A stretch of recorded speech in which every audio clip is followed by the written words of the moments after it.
138억 년 전 우주가 탄생했을 때 그곳엔 아무것도 없었습니다. 빛도 없고 별도 없고 오직 수소와 헬륨만이 텅 빈 어둠 속을 떠돌았죠. 그런데 놀라운 사실이 하나 있어요. 그 암흑의 시대를 처음으로 밝힌 별, 우주 최초의 별이 아직도 살아있을 수 있다는 겁니다.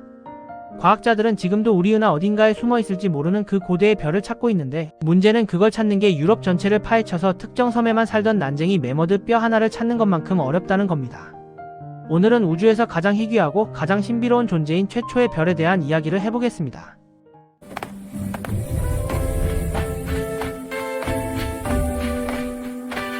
밤하늘을 올려다보면 수천 개의 별이 보이는데 우리 눈에는 다 비슷해 보이지만 실제로는 완전히 다른 존재들이 섞여 있습니다. 가장 흔한 건 적색 외성으로 전체 별의 75%를 차지하고 있고, 우리 태양 같은 황색 외성은 고작 7%밖에 안 되는 상당히 희귀한 축에 속하죠. 더 무거운 별로 가면 상황이 극적으로 바뀌는데, 하늘에서 두 번째로 밝은 별인 카노푸스 같은 백색 초거성은 1%도 안 됩니다. 알려진 별 중 가장 큰 스티븐슨 218 같은 극초거성은 너무 희귀해서 찾기조차 어려운데, 이런 거대한 별들은 태양 질량에 가까운 물질을 한 번에 우주로 날려버릴 정도로 격렬한 항성풍을 뿜어내서 커지는 속도만큼이나 빠르게 자신을 소모해버리거든요. 별의 마지막 단계로 가면 더 극단적인 존재들이 등장하는데, 중성자별은 우리 은하별의 0.5%, 블랙홀은 0.0005%를 차지하죠.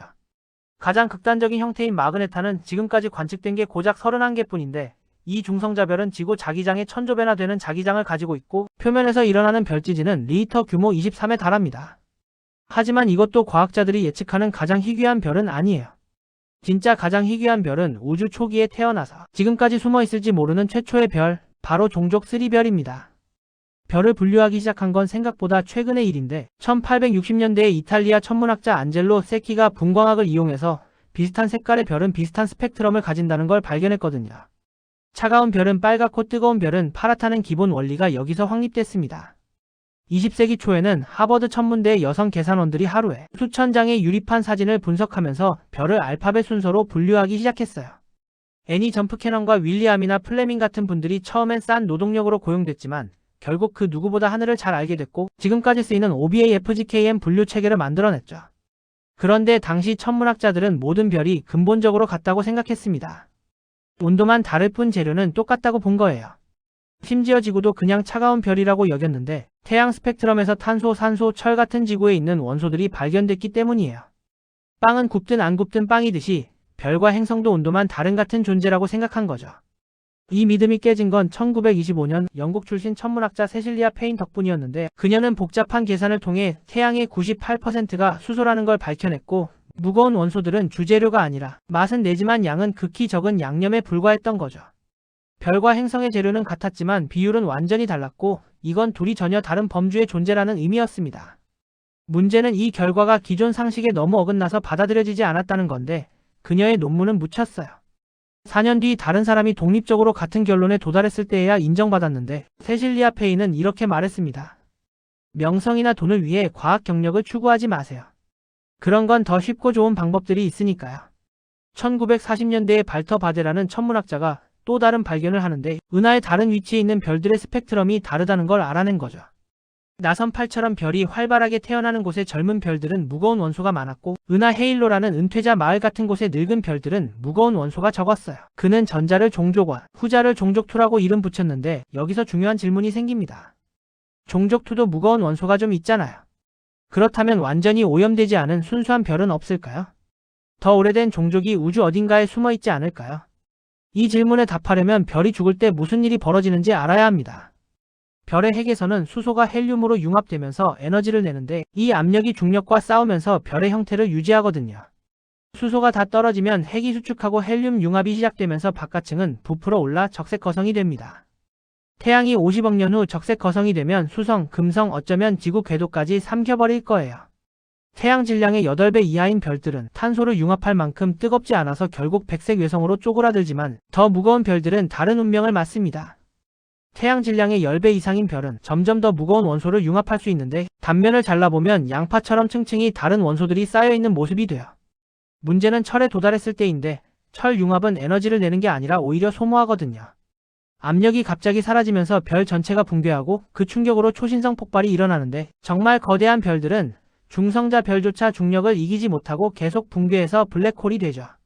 여기서 핵심은 이 초신성 폭발이 새로 만들어진 무거운 원소들을 주변 가스로 퍼뜨린다는 건데, 그 가스가 식으면 다음 세대의 별이 태어나고 이 별은 이미 무거운 원소로 오염된 상태로 시작하는 거예요.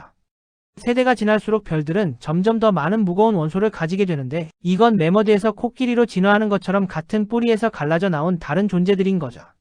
이 논리를 거꾸로 따라가 보면 시간을 되돌릴수록 별들은 점점 더 순수해져야 해요. 종족 1에서 종족 2로, 그리고 더 멀리 가면 수소와 헬륨, 약간의 리튬과 베릴륨밖에 없던 시절에 태어난 원시의 별이 있어야 합니다. 이게 바로 종족 3 최초의 별이에요.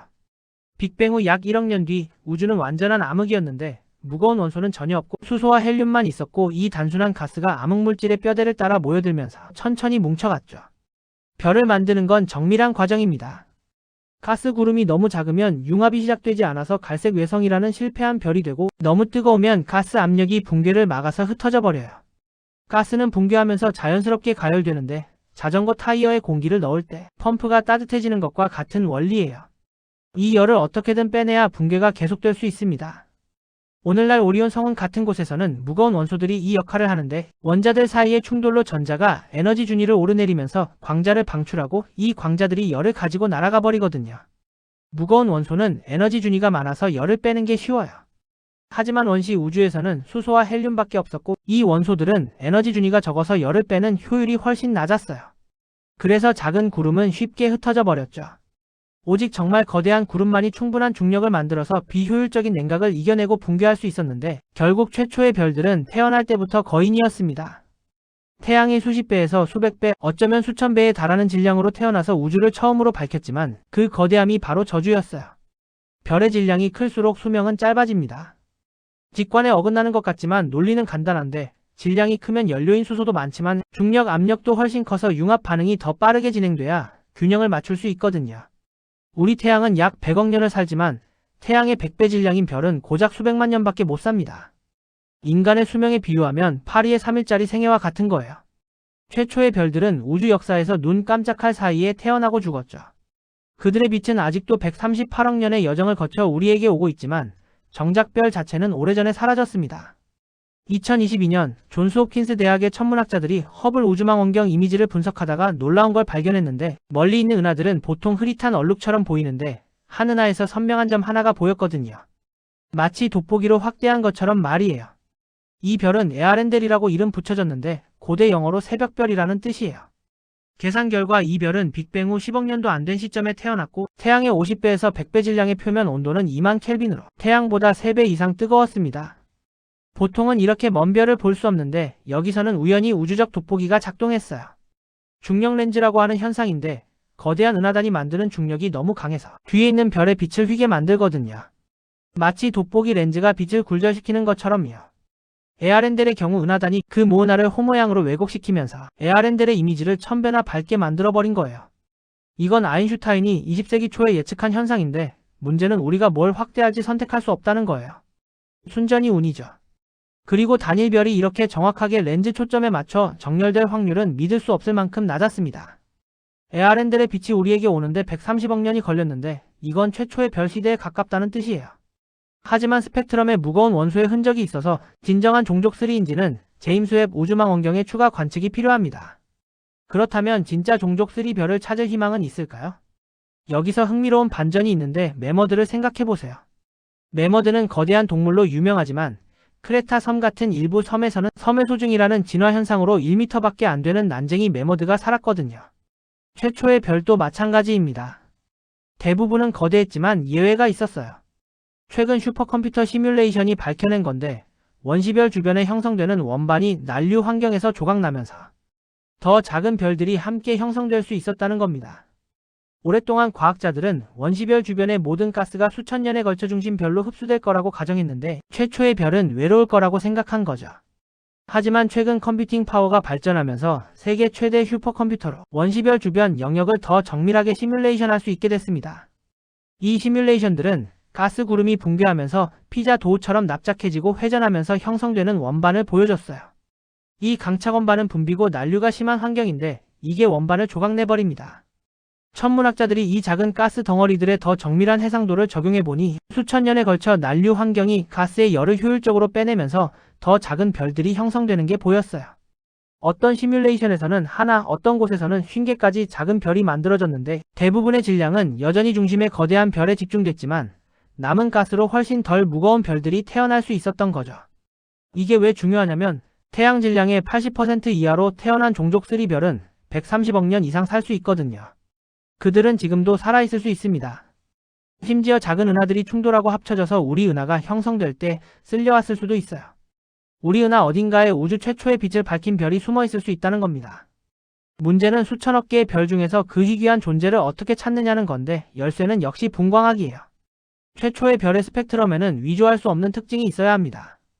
무거운 원소의 흡수선이 없고 오직 수소와 헬륨만 보여야 하거든요. 하지만 130억 년 동안 주변에서 날아온 무거운 원소들이 표면에 쌓였을 수 있어서 순수한 몸이 수십억 년 동안의 오염물로 덮여있을 가능성이 높습니다. 이건 고고학과 똑같아요. 먼지층을 걷어내서 과거의 증거를 찾는 거죠. 우리 은하는 디스크, 벌지, 헤일로라는 세 가지 항성 구성 요소로 이루어져 있습니다. 디스크는 별 형성으로 젊고 종족원으로 빽빽해서 늙은 별이 은퇴할 곳이 아니에요. 벌지는 은하에서 가장 오래된 구성 요소라 탐색하기 좋아 보이지만 젊은 별들로 붐비고 먼지로 가려져서 들여다보기가 거의 불가능하죠. 그래서 헤일로가 남는데 헤일로는 세 구성 요소 중 가장 희박하고 시간이 지나면서 별들이 자연스럽게 표류에 모여든 곳입니다. 이곳에는 별의 총 개수는 적지만 거의 모든 별이 매우 오래되어 자연적인 최소 나이 바닥이 형성됩니다. 그 덕분에 우리가 찾는 고대의 별을 발견할 확률이 가장 높습니다. 대부분의 항성 고고학은 헤일로에 집중해왔어요. 천문학자들은 철 흡수선을 1차 지표로 사용하는데 철은 외부 오염으로 쉽게 가짜가 되지 않는 강한 선이거든요. 먼저 대충 스펙트럼을 찍어서 철선이 가장 약한 별들을 추려내고 그 후보군에 대해서만 정밀 분석을 하는 거예요. 2013년에 SM0313-6708이라는 별을 정밀 분석했는데 철 흡수선이 전혀 없었습니다. 정말 흥분되는 발견이었지만 더 자세히 보니 4가지 무거운 원소의 희미한 흔적이 있었어요.